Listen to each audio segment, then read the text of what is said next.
It is the evening of November 14. We have made good progress putting fascia on first, and then after lunch, sheathing.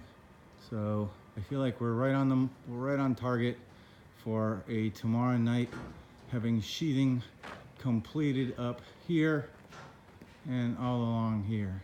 This piece relatively easy since it's a stagger pattern. The top piece is missing on the left, and that won't appear until we actually get the trusses on top of those big beams. So we're kind of in the same spot right up here on the left.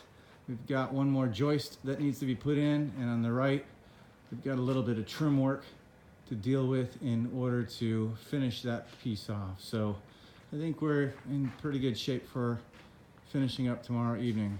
A couple little sprinkles today, nothing even really sticking for more than 5 minutes, but very good day.